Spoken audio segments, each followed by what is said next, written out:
The chrysalis-shaped vessels emerged from hyperspace like ghosts returning from the dead. 67 ships, their once luminous hulls now scorched and pitted, drifted into formation at the edge of the Sol system.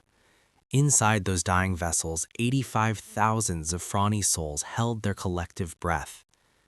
Commander Sela stood in the observation chamber of the Eternal Wanderer, her primary hands clasped behind her back while her secondary hands gripped the support rail. Through the crystalline viewport, she could see the yellow star humans called Sol, and orbiting it, the blue-green world that might be their salvation or their tomb. Earth. Her communication officer, a young male named Pyrith, whose crest had dulled from malnutrition, turned to face her. His 4 eyes reflected the dim emergency lighting that was all their failing power systems could provide. "Commander, we're being scanned. Multiple sources. They know we're here." "Of course they do," Sela replied softly. 67 ships don't simply appear in someone's star system unnoticed. "Open a general broadcast channel. Let me speak to whoever listens." Pyrith's fingers danced across his console. "Channel open, Commander." Sela straightened, aware that this moment would determine the fate of her entire species. The Zafrani had been running for 3 centuries, 300 years since the Calathran Empire had declared their homeworld a resource zone and their people imperial property. 300 years of fleeing from system to system, watching their numbers dwindle, their ships decay, their culture slowly die. Now there was nowhere left to run. "People of Earth," she began, her voice steady despite the fear coiling in her chest. "I am Commander Sela of the Zafrani Remnant Fleet. We come to your system not as invaders or traitors, but as refugees seeking mercy. For 3 centuries, my people have fled from the Calathran Empire. They destroyed our homeworld of Zephyra Prime when we refused to become their subjects. Since that day, we have wandered the stars, hunted like prey across the galaxy." She paused, gathering herself. "We are the last of our kind, 85,000 survivors in ships that are failing. Our children are dying, our elderly perish daily. We have exhausted every option, burned every favor, explored every possibility. You are our final hope. We ask for sanctuary. We ask for a chance to live. We have knowledge to share, labor to offer, and a desperate willingness to earn whatever kindness you might show us. Please, we have nowhere else to go." The channel closed. Silence filled the observation chamber. "Now we wait," Sela whispered. The waiting was agony. Hours stretched into a full day. Sela walked through the corridors of her ship, forcing herself to witness what her people endured. In the residential sections, families huddled together in compartments designed for half their number. The environmental system struggled to maintain breathable atmosphere. Water rations had been cut again. Food supplies would last perhaps 3 more weeks. In the medical bay, healer Voxus worked without rest. The elderly Zafrani's crest had turned completely white, but his hands remained steady as he moved between patients. Too many patients. "Commander," he acknowledged her presence without looking up from the child he was examining. "Another 17 cases of Elder syndrome today." Sela's heart sank. Elder syndrome was a wasting disease that had emerged during the long flight, likely caused by generations of recycled air, inadequate nutrition, and genetic bottlenecking. It primarily affected the very young and very old, causing their bodies to simply stop. Stop healing. Stop growing. Stop living. "Can you treat them?" "With what?" Voxus's voice cracked with exhaustion. "I have no medicine. I have failing equipment. I have my hands and my prayers, and neither seems adequate." Sela placed a hand on his shoulder. "If Earth accepts us—" "If, Commander, that is a very small word carrying an enormous weight." She had no response to that. The answer came 37 hours after their initial broadcast.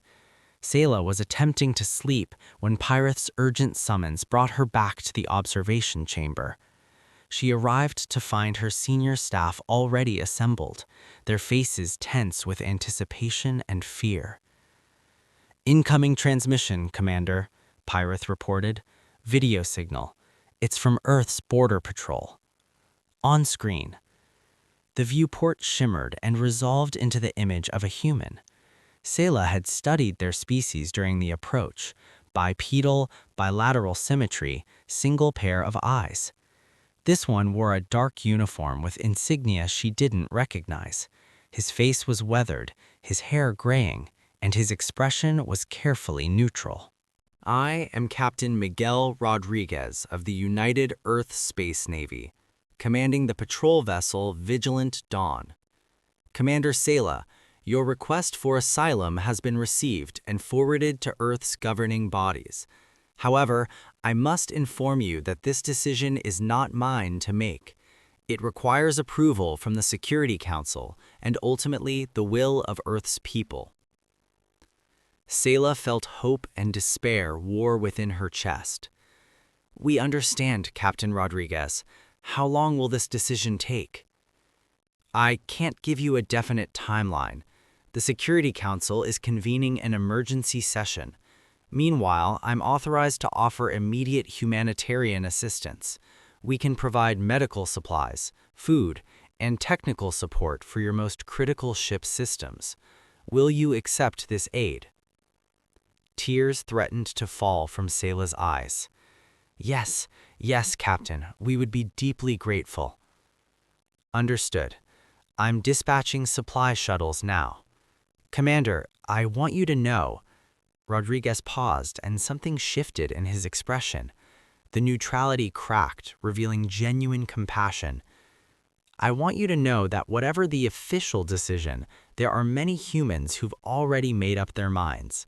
We've seen your ships. We've seen your message. A lot of people down there are fighting for you." After Rodriguez signed off, Sayla allowed herself to weep. The supply shuttles arrived within the hour. Sayla watched through the viewport as sleek human vessels approached her fleet, their holds loaded with provisions.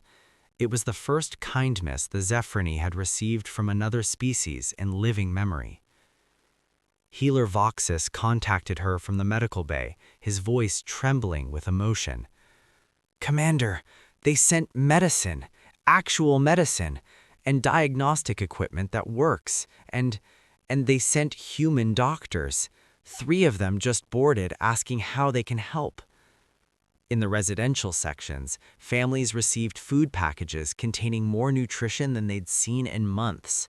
Children who had never tasted fresh food bit into apples and pears, their faces transforming with wonder.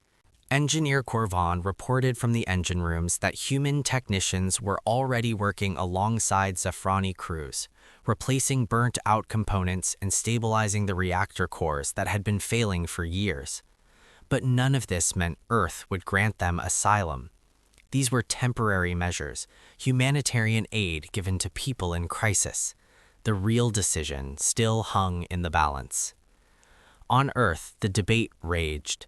Sayla watched news broadcasts that Pyrath managed to intercept and translate. The planet was divided.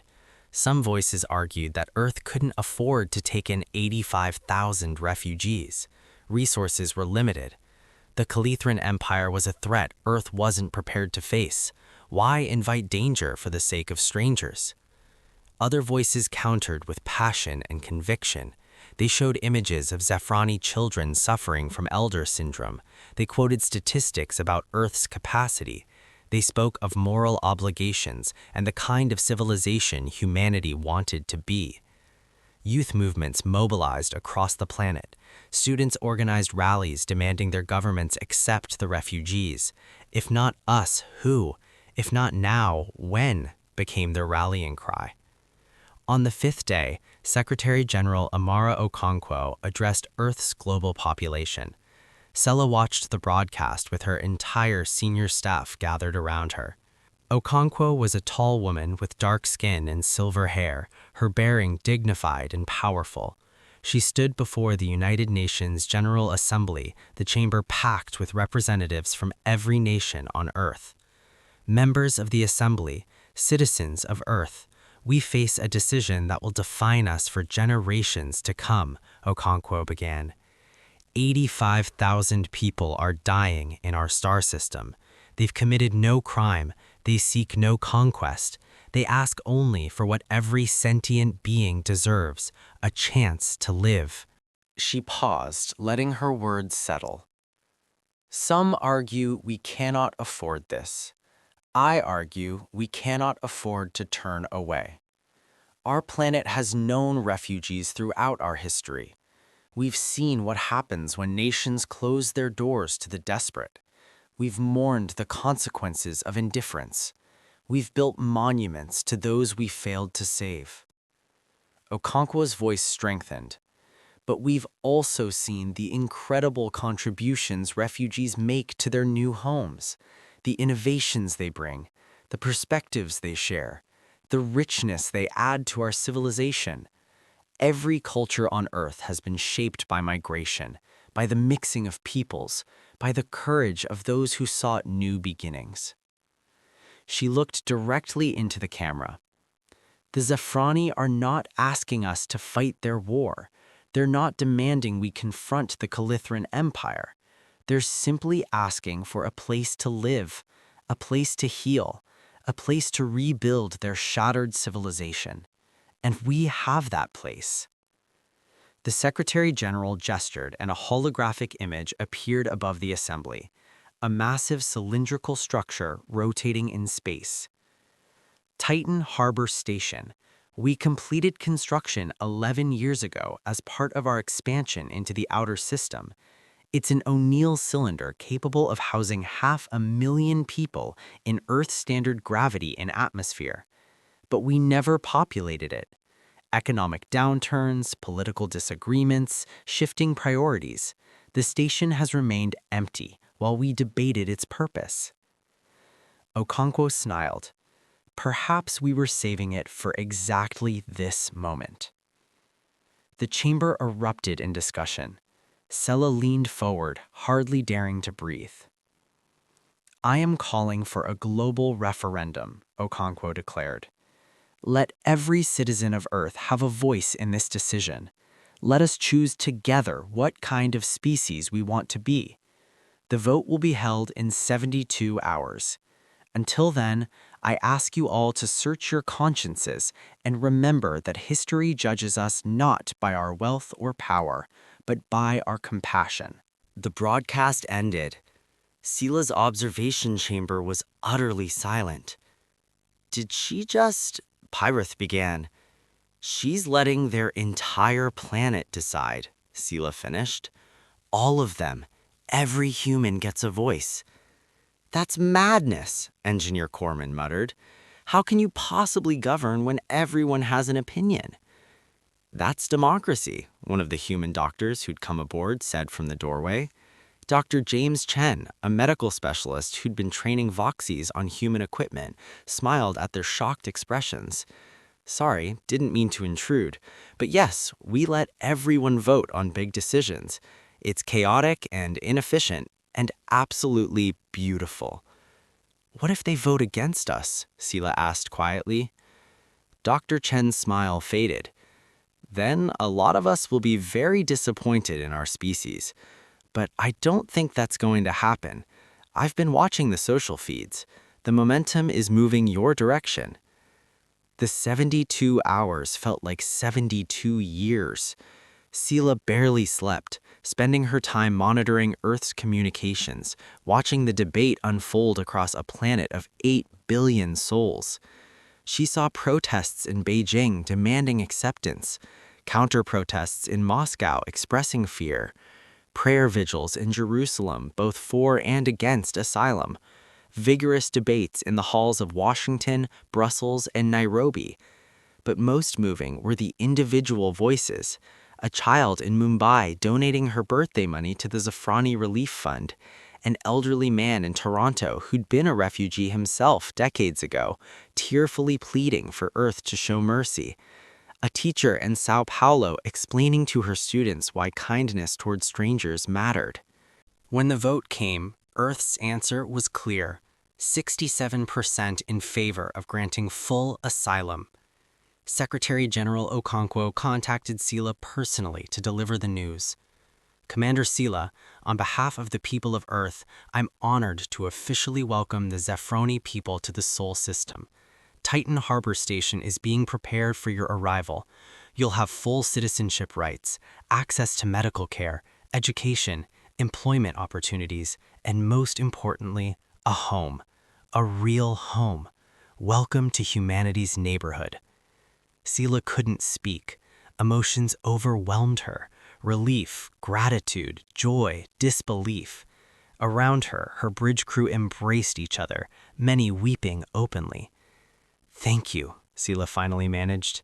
"Secretary General, you've saved us. Your people have saved us. We will never forget this." "No thanks necessary," Okonkwo replied warmly. "Just promise me one thing. When your people are strong again, when you've rebuilt your civilization, remember this moment. Remember what it means to show mercy to those who have none. Pass it forward." "I promise," Sila whispered. 2 weeks later, the Zephroni fleet approached Titan Harbor Station. Sila stood in her observation chamber, watching the massive structure grow larger in the viewport. It was beautiful, a cylinder 5 miles long and 2 miles in diameter, rotating gracefully against the backdrop of Saturn's rings. But even more beautiful were the dozens of human ships surrounding it. Construction vessels, supply haulers, transport ships, and yes, even military escorts. Humanity wasn't just offering them shelter, they were protecting it. As the Eternal Wanderer began its docking approach, Sila allowed herself to feel something she hadn't felt in 3 centuries of running: hope for tomorrow. The first time Commander Sela set foot on Titan Harbor Station, she understood what home could mean again. The docking corridor opened onto a massive observation plaza. Through the transparent aluminum ceiling, Saturn hung like a jewel against the void, its rings catching sunlight in brilliant cascades of color. But it was what surrounded her that took Sela's breath away. Gardens. Actual gardens with living soil and growing plants. The air smelled fresh, carrying scents of flowers and earth that she'd only experienced in childhood memories. Water fountains played in the center of the plaza, their crystalline sound like music after centuries of hearing only mechanical hums and recycled air processors. A human woman approached, wearing practical work clothes and a warm smile. She was shorter than Sela, with brown skin, black hair pulled back in a functional braid, and calluses on her hands that spoke of physical labor. "Commander Sela? I'm Maria Santos, Chief Engineer for the Titan Harbor Adaptation Project. Welcome aboard." She extended her hand in the human greeting Sela had learned. Sela carefully matched the gesture, still adjusting to the species' single pair of arms. "Miss Santos, I don't have words. It's beautiful." "It's a work in progress," Maria replied, her smile widening. "We've been working around the clock to prepare the station for your people. Come on, let me show you what we've done and what we're still working on." As they walked through the station, Thren, the Zephroni's most accomplished architect, joined her. He was elderly, his crest faded to pale blue, but his eyes were sharp and his mind sharper. He'd spent the voyage studying human architectural principles, preparing for this moment. "The station was designed with modular sections," Maria explained, leading them through wide corridors lined with viewports. "We've adopted 12 residential sectors specifically for Zephroni biology. Different atmospheric mixture, higher humidity, slightly different oxygen ratio. Your people sent us the specifications and we've matched them exactly." Thren examined the environmental controls with evident approval.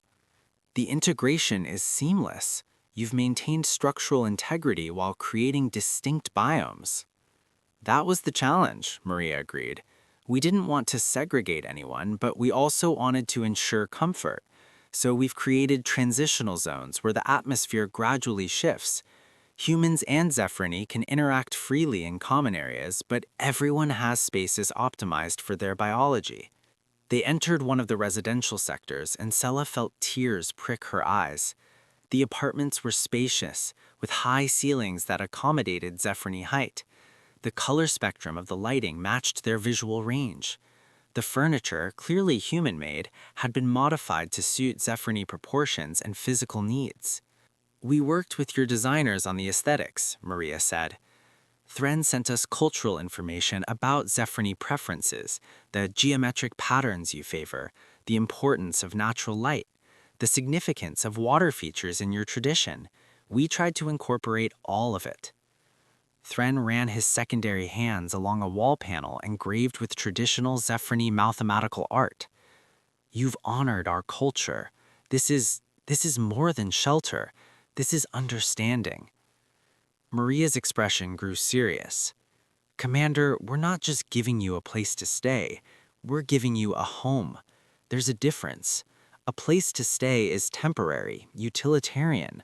A home is where you belong, where you can be yourselves, where you can build a future. That's what Earth voted for, not refugee camps, but genuine integration. Over the following weeks, the station transformed as the Zephyrini moved in. It was a complex process, coordinating the transfer of 85,000 people from 67 failing ships to a habitat designed for a different species. But humanity approached it with remarkable efficiency and endless patience. In the medical sector, Dr. James Chen worked alongside healer Voxis in what became an extraordinary partnership. Chen was a specialist in xenobiology, one of Earth's leading experts in alien physiology. Voxis brought 3 centuries of medical experience treating Zephyrini patients with inadequate resources. The fundamental challenge with Elder syndrome, Chen explained during one of their research sessions, is that it's not really a single disease. It's a cascade failure triggered by multiple factors: environmental stress, nutritional deficiency, genetic drift from inbreeding in a limited population. Voxis manipulated a holographic display showing Zephyrini cellular structure. Our traditional medicine focused on treating symptoms because we lacked the resources to address root causes. But if we could repair the genetic damage... We have gene therapy techniques, Chen said thoughtfully. They're still experimental in humans, but the principles might apply. If we can map the specific mutations causing the vulnerability, and supplement with targeted nutrition to rebuild depleted systems, while using environmental controls to reduce ongoing stress factors. They looked at each other with growing excitement. It might actually work, Voxis whispered. They worked for 72 hours straight, combining human genetic technology with Zephyrini medical knowledge. The breakthrough came when they realized that certain proteins in Earth-grown foods could catalyze the genetic repair process, foods the Zephyrini had never encountered because they'd been fleeing through space for 300 years. The first test subject was a child named Lyris, barely 6 years old, her body wasting from Elder syndrome. Her parents held her hands as Chen and Voxis administered the treatment. For 2 days, nothing happened.